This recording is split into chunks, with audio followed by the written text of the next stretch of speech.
Do you believe that you've done anything to create a tone where this kind of violence would be encouraged? I hope not. I truly hope not. I will say this. We have 30,000 people. You've seen it yourself. People come with tremendous passion and love for the country. And when they see protest, in some cases, you're mentioning one case, which I haven't seen. I heard about it, which I don't like. But when they see what's going on in this country, they have anger that's unbelievable. They have anger. They love this country. They don't like seeing bad trade deals. They don't like seeing higher taxes. They don't like seeing a loss of their jobs, where our jobs have just been devastated. And I see it. There is some anger. There's also great love for the country. It's a beautiful thing in many respects, but I certainly do not condone that at all, Jake. Some of your critics point to quotes that you've made at these rallies, including February 23rd, "I'd like to punch him in the face," referring to a protester. February 27th, "In the good old days, they'd have ripped him out of that seat so fast." February 1st, "Knock the crap out of him, would you? Seriously, okay, just knock the hell. I promise you, I will pay for the legal fees. I promise, I promise." We have some protesters who are bad dudes. They have done bad things. They are swinging. They are really dangerous. And they get in there and they start hitting people. And we had a couple big, strong, powerful guys doing damage to people. Not only the loudness I don't mind, but doing serious damage. And if they're going to be taken out, I be honest, we have to run something. And it's not me. It's usually the municipal government, the police, because I don't have guards all over these stadiums. We fill up stadiums. I thought it was a very elegant debate. I thought it was very substantive, and I thought it was I think your folks did a great job. I thought it was very fair, and we needed this kind of a debate. We needed this kind of a tone, and I'm glad it took place tonight.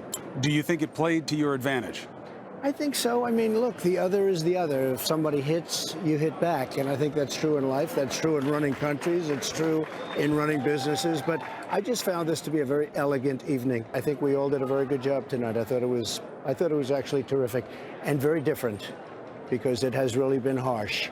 And I like that also. But I think there was something that we were ready for this kind of an evening. Hillary Clinton, during the debate, put out a tweet saying that condoning any kind of violence in any way that happens is wrong, essentially. You can read it for yourself. But what's your response to that? Well, basically, she's referring to what was mentioned during the debate, that you have a lot of violence at the debate. Sure. She's a political person, and she's doing the best she can, but she will be defeated. This is not what our country needs. We have 4 years of Hillary Clinton. Our country is going to go so low that it never will recover.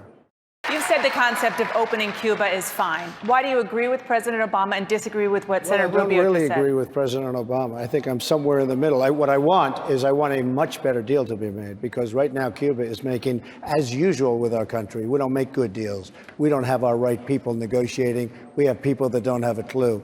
As an example, I heard recently where the threat was made that they want reparations for years of abuse by the United States, and nobody's talking about it, and they'll end up signing a deal, and then we'll get sued for $400 billion or $1 trillion. All that stuff has to be agreed to now. We don't want to get sued after the deal is made. So I don't agree with President Obama. I do agree that something should take place. After 50 years, it's enough time, folks.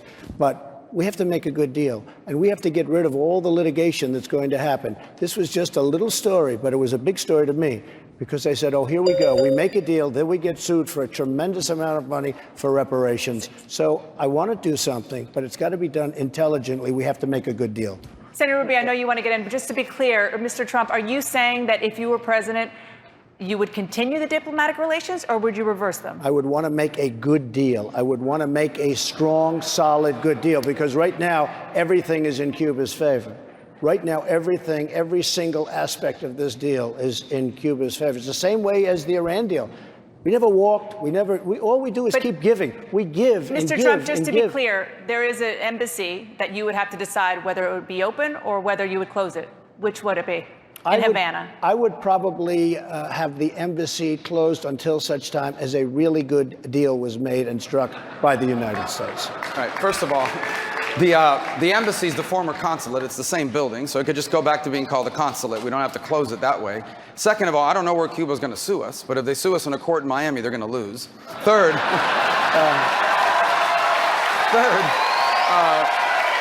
on the issue of a good deal, I know what the good deal is. I'll tell you what the good deal now is already codified. Here's a good deal. Cuba has free elections. Cuba stops putting people in jail for speaking out. Cuba has freedom of the press. Cuba kicks out the Russians from Lourdes and kicks out this Chinese listening station in Bejucal. Cuba stops helping North Korea invade UN sanctions. Cuba takes all of those fugitives of American justice, including that cop killer from New Jersey, and send her back to the United States and to jail where she belongs. And you know what? Then we can have a relationship with Cuba. That's a good deal. Thank you, Senator Rubio. Last night you told CNN, quote, Islam hates us. Did you mean all 1.6 billion Muslims? I mean a lot of them. I mean a lot of them. Do you want to clarify the comment at all? Well, you know, I've been watching the debate today, and they're talking about radical Islamic terrorism or radical Islam. But I will tell you, there's something going on that maybe you don't know about, and maybe a lot of other people don't know about. But there's tremendous hatred, and I will stick with exactly what I said to Anderson Cooper. I know that a lot of people find appeal in the things Donald says because he says what people wish they could say. The problem is presidents can't just say anything they want. It has consequences here and around the world. 2 days ago, I met this extraordinary couple who are on furlough because they're missionaries in Bangladesh. It's a very tough place to be a missionary. It's Muslim. And their safety and security very much relies upon friendly Muslims that live alongside them, that may not convert but protect them and certainly look out for them. And their mission field really are Muslims that are looking to convert to Christianity as well. And they tell me that today they have a very hostile environment in which to operate in because the news is coming out that in America, leading political figures are saying that America doesn't like Muslims. So this has a real impact. There is no doubt that radical Islam is a danger in the world. Anyone out there that has the uniform of the United States on and is willing to die for this country is someone that loves America, no matter what their religious background may be. You can say what you want, and you can be politically correct if you want. I don't want to be so politically correct. I like to solve problems. We have a serious, serious problem of hate. I'm not interested in being politically correct. I'm not interested in being politically correct. I'm interested in being correct. And in order to be correct on this issue, here's the bottom line. We do work. There is Islam. Islam has a major problem on its hands. It has a significant percentage of its adherents, particularly in the Sunni faith, but also in the Shia, who have been radicalized and are willing to fly planes into a building and kill innocent people. There is no doubt about that. It is also true that if you look around the world at the challenges we face, we are going to have to work together with Muslims who are not radicals. We're going to have to work with the Jordanian kingdom. We're going to have to work with the Saudis. We're going to have to work with the Gulf kingdoms. We're going to have to work with the Egyptians to defeat, for example, ISIS. It will take a Sunni Arab movement to defeat them. And so I think you can be correct without needing to be politically correct. We are going to have to work with people in the Muslim faith, even as Islam itself faces a serious crisis within it of radicalization. Senator. What are your specific objections to Common Core? Education through Washington, D.C. I don't want that. I want local education. I want the parents, and I want all of the teachers, and I want everybody to get together around a school and to make education great. And it was very interesting. I was with Dr. Ben Carson today, who's endorsing me, by the way, tomorrow morning. And we spoke for over an hour on education, and he has such a great handle on it. He wants competitive schools. He wants a lot of different things that are terrific, including charter schools, by the way, that the unions are fighting like crazy, but charter schools work, and they work very well. So there are a lot of things, but I'm going to have Ben very much involved with education, something that really is an expertise of his.